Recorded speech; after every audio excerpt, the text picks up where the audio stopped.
Welcome to this edition of In-Depth Alaska. I'm Kristen Durand. On Friday, the Biden-Harris administration announced an investment of $580 million for 31 port improvement projects in 15 states, including here in Alaska. I spoke with Secretary of Transportation Pete Buttigieg about what this means for our state.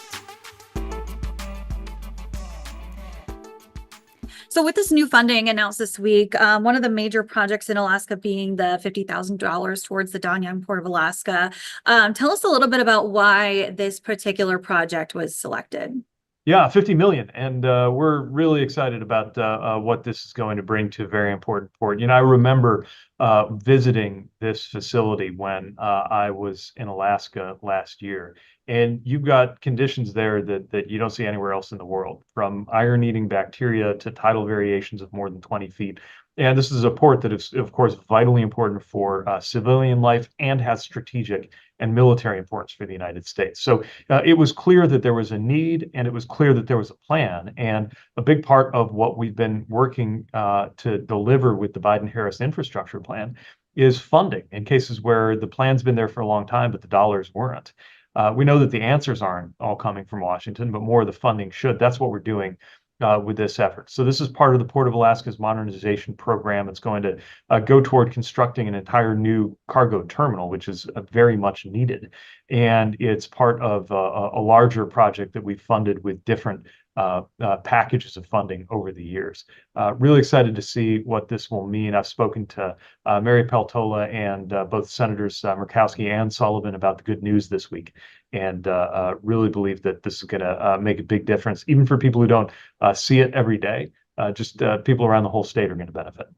Yeah, so you were here, as you mentioned, in August of last year. Did that kind of the observations that you made kind of go into the department's decision to put more money towards this port? Yes, of course, these projects did well because they succeeded on their merits. But as we were weighing the difficult decisions about how many projects we could support, it was very helpful to have had that firsthand experience of having been on the ground, seeing the needs, the conditions, and the vision that the community has for the future of this port.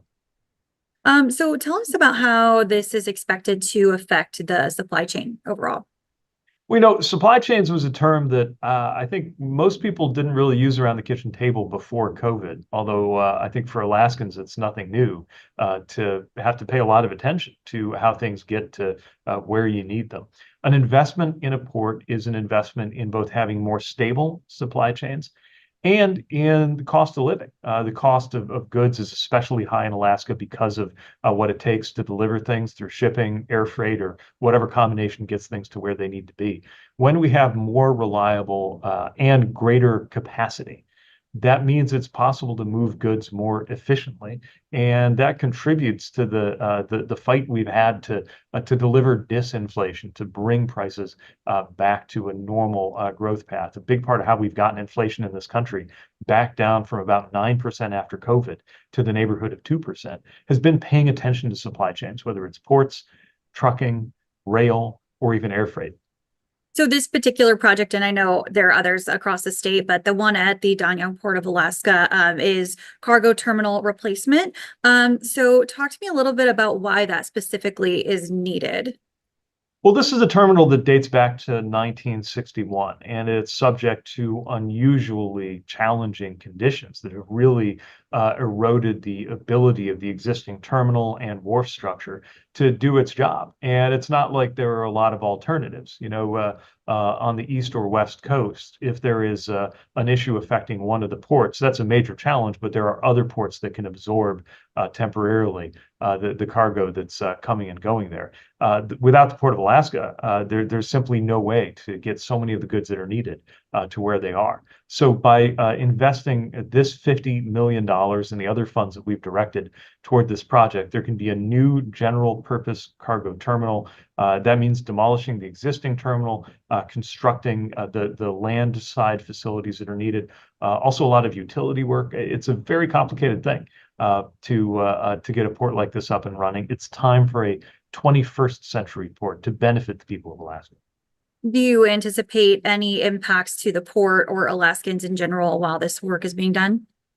Now, certainly when you go through a modernization program, especially one that involves outright replacement of important facilities, you're going to see a lot of activity going on. But the Port of Alaska has a plan to be able to continue with the vital shipping that goes on every day, because again, there's really no alternative. And so the extension, stabilization, and other work that's needed to be going on for a long time will not entail a shutdown of the port. It will be diligent work to make sure people can continue to get what they need.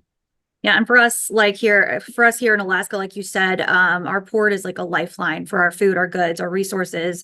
But you as the transportation secretary looking at ports across the country, what does the bigger picture look like for Alaska? How does Alaska specifically play into that role when it comes to that bigger picture?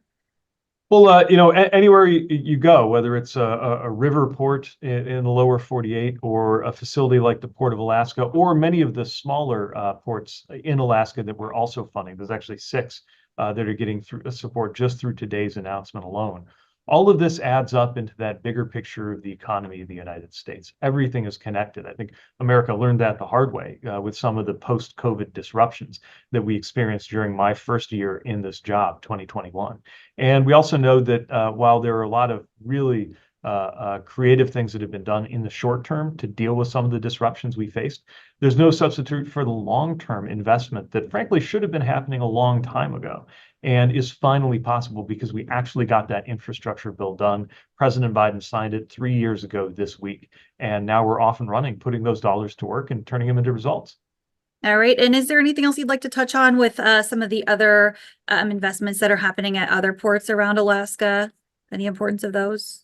Yeah, just want to recognize that these smaller ports are vitally important for the communities that count on them every day. And so the investments going to Kodiak, to the island, Dillingham, Hoonah, St. Paul, which is a big priority for Senator Sullivan, and Juneau. Each has its own needs, and each is getting support through this program. And we were proud to be able to support so many different projects around Alaska. Alaska did very well in this announcement. All right. Anything else you'd like to add? That covered it well. Thank you. All right. Thank you so much, Mr. Secretary. Thanks for taking the time to talk with us today.